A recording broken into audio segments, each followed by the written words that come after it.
So picking between Shopify and WordPress isn't just about choosing a platform. It's about making sure you don't end up stuck with something that drains your budget or holds you back when your site starts to grow.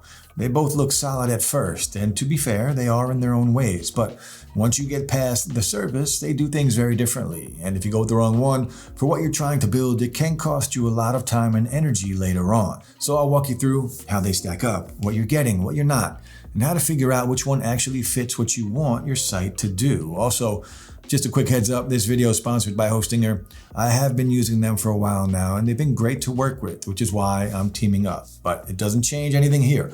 I'll still call things exactly like I see them, fair and square. All right, so let's start with WordPress. And just to be clear, when we're talking about WordPress here, I mean the self-hosted version, the one from WordPress.org, not WordPress.com. Now, this setup gives you full control over your site. You get to pick your host, install whatever plugins you want, use any theme, and tweak pretty much everything. It's open source, which means the code is yours to mess with, and there is a massive community around it, so there's no shortage of tools or tutorials if you ever get stuck. The software itself is free, but you'll still need a domain name and hosting to actually run your site.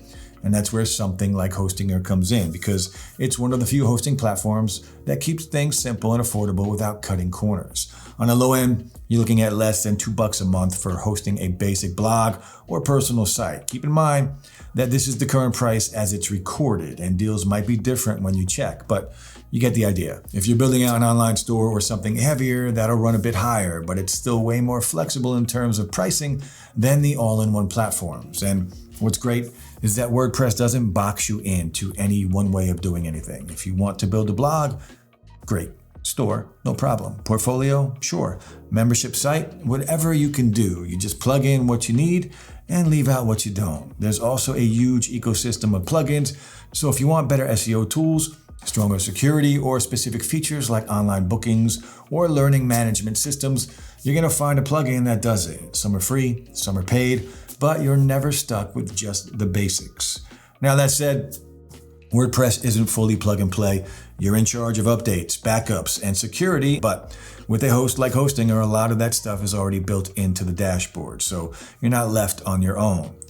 So overall, if you want something that's customizable, scalable, and built to grow with you, this is where WordPress really stands out, especially if you like the idea of having full control over your site without getting locked into one provider. And if you want to give it a go, I've got a coupon code, Site Starters, that'll get you an additional 10% off any plan at Hostinger. Doesn't cost you anything extra, but it does help support the channel, so thanks if you decide to use it. So that's WordPress, strong, flexible, and hands-on. Now, Shopify is on the other side of the spectrum. It's built specifically for e-commerce, and it's all in one, meaning the hosting, the updates, the checkout system, the security, all of that is handled for you. You basically just sign up, pick a theme, add your products, and you're online. And to be fair, that's a huge plus if you're just looking to launch something quickly without dealing with any of the tech side. You don't need to worry about updates, caching, plugin conflicts. It's all streamlined. So if you're brand new to selling online, Shopify can definitely feel more beginner friendly at first. But here's where things get a little more rigid. Shopify keeps things pretty locked down when it comes to customization. You can make changes, but it's within their system. So if you want to go beyond what the built-in tools and themes allows, it can take more work than expected. And that's especially true with the checkout. Shopify has one of the most polished checkout flows out there, but it's not something you can customize much unless you're on one of the higher tier plans. And the same goes for apps. There are plenty of them in the Shopify App Store, but they can add up fast. So while the base price, it might look manageable, once you start tacking on extra functionality, those monthly costs can climb pretty quickly. Also worth mentioning, Shopify does charge transaction fees if you're not using Shopify payments. It's not a deal breaker, but it's another thing to factor into your costs, especially if your margins are tight. But still, if your main goal is to go get a clean, simple store online with minimal setup and everything managed in one place, that's where Shopify shines. It just works. And for a lot of people, that's exactly what they need. The trade-off is that you're giving up some flexibility in exchange for convenience. So if you are planning to grow into something more custom or content heavy, or you want to control how every part of your site works, it's something to keep in mind. If you're curious about giving Shopify a go, there's a 3-day free trial, and after that, you can actually run your store for just $1 a month for the first 3 months. So if If you want to test the waters, that's probably the lowest risk way to do it. So once you've seen what both can do, what's it actually like day to day? Well, Shopify definitely is faster out of the gate. You sign up, you pick a theme, add some products, and you're good to go. It's kind of like the fast food of web hosting. With WordPress, it's a little more involved in getting hosting set up, installing WordPress, choosing your plugins and your themes. But once you've done it once, it's pretty straightforward. So here you're cooking your own meal. In terms of ease of use, Shopify wins early on. The interface is clean and everything is made for accessibility. WordPress does have a learning curve, especially if you're completely new, but the trade-off is that you get way more control over how your site works and looks. Now, for e-commerce, Shopify's built-in store tools are fantastic. Everything from inventory management to payments and checkout is ready to go. With WordPress, you'll need to install something like WooCommerce, which is a payment gateway app that allows you to receive payments. But once it's set up, it can be just as powerful and often more flexible, especially when paired with the right plugins. Now, when it comes to design, WordPress gives you a ton of freedom. You can use page builders, tweak layouts, or even dig into the code if you really want to.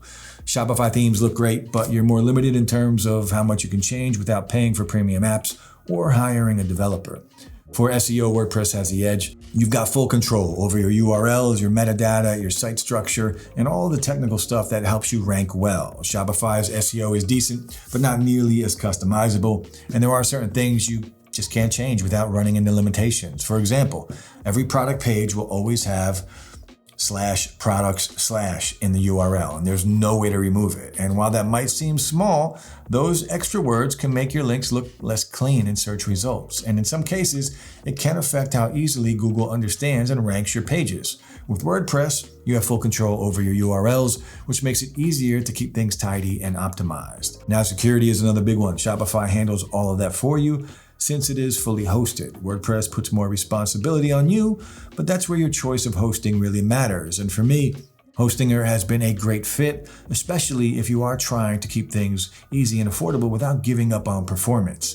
They've tailored a lot of their features specifically for WordPress users, so you get one-click installs, automatic core updates, and daily backups already built into the plan.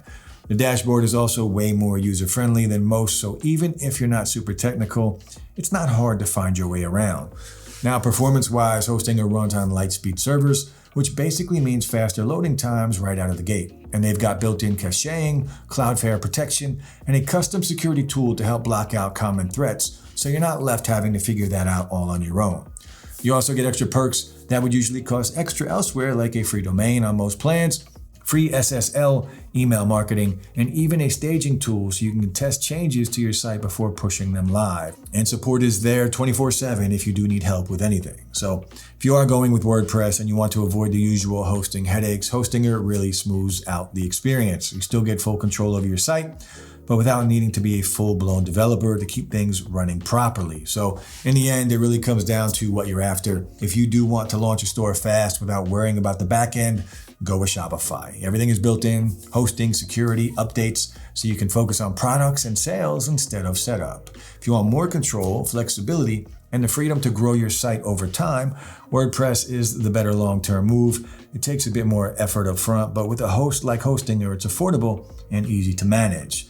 And if you are still on the fence, Shopify's $1 trial is an easy way to test it out. If you are leaning towards WordPress, the Hostinger code Site Starters in the description gets you 10% off, and they also offer a 30-day money-back guarantee in case you change your mind.